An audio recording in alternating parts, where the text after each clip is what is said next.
When I think of the term Christian music, four things immediately come to mind. Classical church music like Handel's Messiah, or Gregorian chants,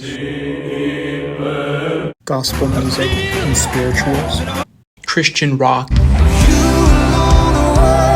and then hymns. And I didn't even learn about some of these other genres till I was older. The church that I grew up in only played a single genre of the Christian rock pop sound for the over a decade of time that I went there until coming to Pepperdine. And while maybe they had the occasional acoustic piece that was played during Christmas or Good Friday, this was generally the rule. But there are so many other genres of music. I mean, there's rap, jazz, country. Why do denominations each seem to just choose one genre and stick to that? And I guess it speaks more to the individual churches themselves, but I think anyone who's been involved with Christian music or churches for a long time can attest to this rule to some degree. And so while we know that there are different kinds of music out there, in many churches it's just limited to a single genre. My question is, where does this come from? Is it part of the church doctrine, and they believe that there's a correct sound for Christian music? Is it the studios and the artists themselves who are promoting a certain sound to different churches and denominations? Or is there something in the Bible that states that Christian music should be this way? Before asking these questions directly, I thought it was important to get some background. So I examined the historical development through the biblical texts of God and music and how they've played a part and developed since the beginning of our records.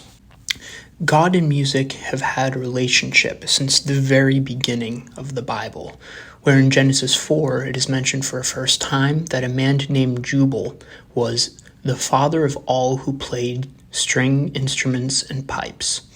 And music is also mentioned again in Exodus in celebration of the crossing of the Red Sea. That's in Exodus 15. Needless to say, music is an integral part of both the Old and New Testaments, with entire books and large portions of text being in poetic and musical form. I also noticed that books like Lamentations or Ecclesiastes deal with subject matters that are not common in current Christian music. Wrestling with God and pleading with Him about their struggles is a very common picture to see, especially in the Old Testament. And this led me to ask an additional question as to why is this so? Why do we seemingly only have joyful Christian music, and is it a bad thing to have songs that wrestle with these ideas? Skipping ahead a little bit, Christian churches also have used music as a form of worship and to connect with God. And the earliest song that we have from these early churches adapt many of the Old Testament songs and texts and use them in their own worship. The earliest fully quote-unquote Christian hymn, for which we have both lyrics and music, is called the Oxyrhynchus hymn, named for the Egyptian archaeological site in which it was discovered. It was uncovered in 1918, and it tells historians both about early Christian practices and the spread of language and culture in the Roman Empire around 400 AD. The hymn is written in ancient Greek, and it asks for the world to be silent as the singers celebrate God. As the church continued, different themes would arise due to the different governments or organizations that were sponsoring the music.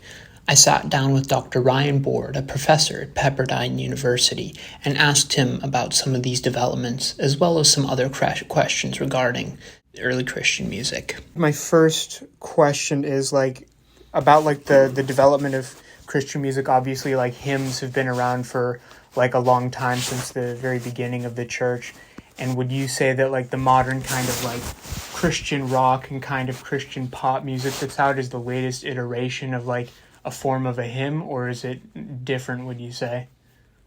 Yeah, it's a good question. And in a way it runs in a long line of a similar tradition all the way back. The church since its earliest times, and particularly from the Protestant Reformation forward, the idea that you would take sort of a popular form of music, and that may be something that's more secular, even something from the tavern or the pub, and take that style even take the melody, take its general ethos and superimpose, the theological words or biblical text or something over the top of that. That's not new. That's been going on for a long time. And in fact, Martin Luther and a lot of the other Reformation churches saw that as a way to draw people in. They recognize their popular music, the music that they like, that's inviting, I suppose. Perhaps one difference now, of course, is there's a lot more of sort of the spectacle and the entertainment and the idea that this is a group of people sort of performing up front. Whereas the idea of the hymn was much more sort of inviting the whole congregation to participate. There's still, in modern Christian rock music, there is still an element people do sing along. And the drums, the guitar, the bass, everything that they pump through a sound system, you don't always get so much of kind of that congregational feel as you used to, and maybe that's an opinion, but I think there's some truth to it. Do like hymns like traditionally like serve as like in a functionalist manner where it's like because they're more like simple and like everyone's kind of singing along the same lines of things, it makes people like easier to engage rather than like the big choral works, which you probably also have a lot of experience with, where it might be harder for people to engage and understand.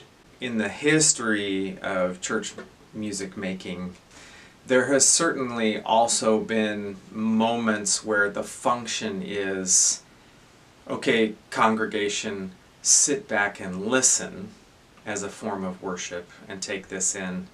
And then there are moments where the function of the music is now congregation participate in the music making. And certainly there's been that nuance and that spectrum all along.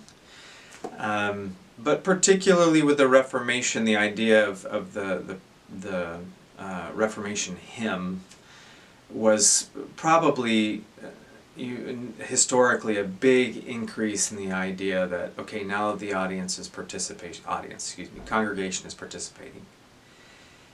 Before the Reformation, it's my understanding that in the church, so we're talking about the Catholic Church, you have the moment where psalms are intoned, particular parts of the service where they understand because of the liturgical rhythm and the tradition and the standing, the singing, they sort of know, okay, this is what we do at this moment. And they have a cantor who's up leading, introducing a psalm, then it's responsorial, so they sing it back. So there's always been a participatory element. But ever since the Middle Ages, there's certainly been a group of trained, way back in the day it was the monks or the nuns, the people up front who are singing and people are listening. And then to get back to the function, I see in a lot of churches in more modern worship where you've got kind of the praise band, praise and worship team up front. I think in a lot of churches the pastor and the worship team are taking a lot of consideration in how the music functions at any given moment.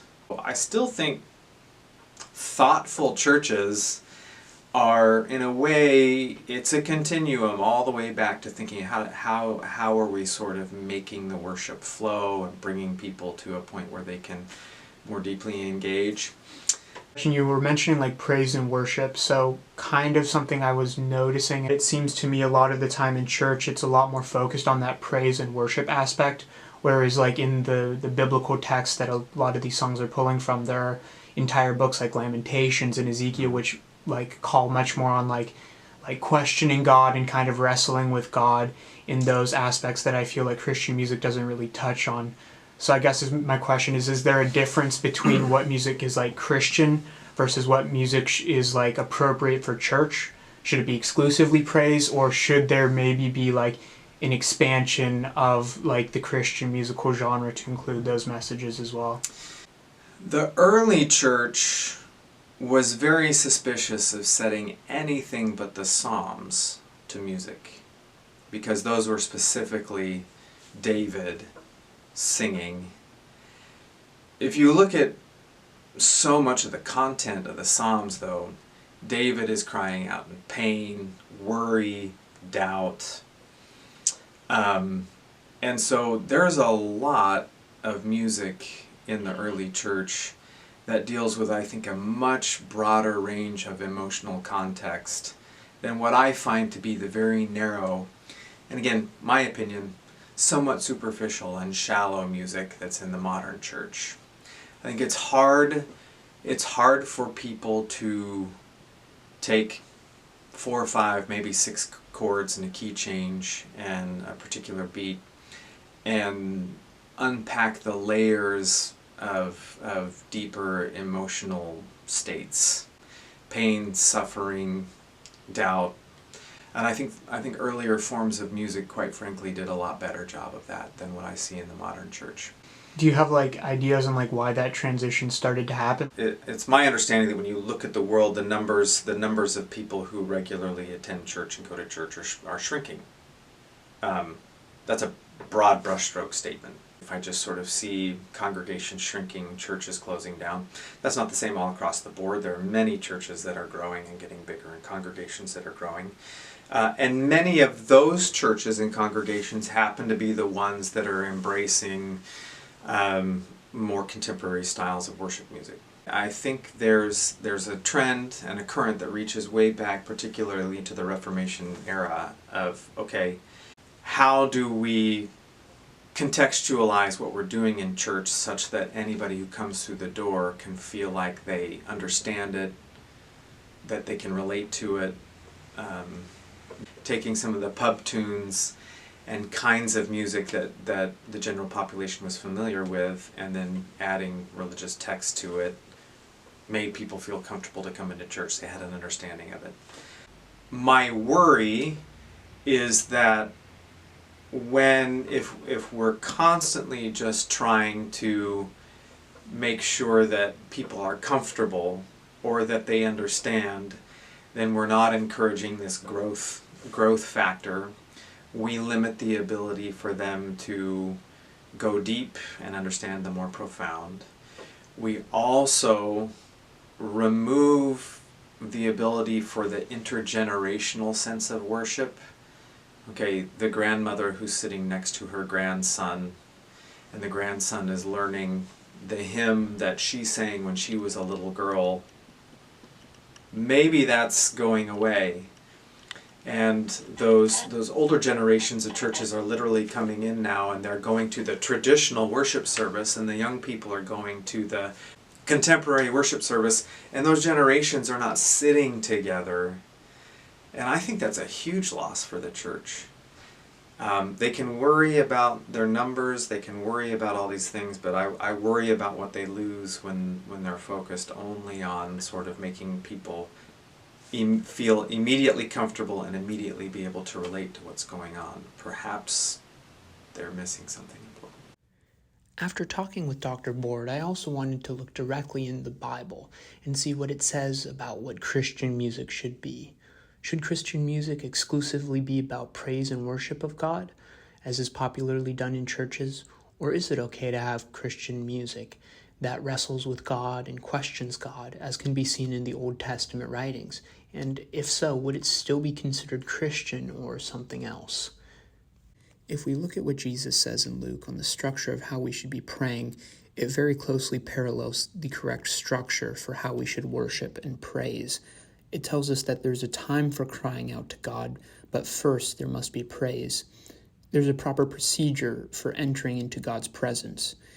God wants you to come to Him about everything, including the things that you are struggling with, but He also wants you to first remember who it is that you are approaching.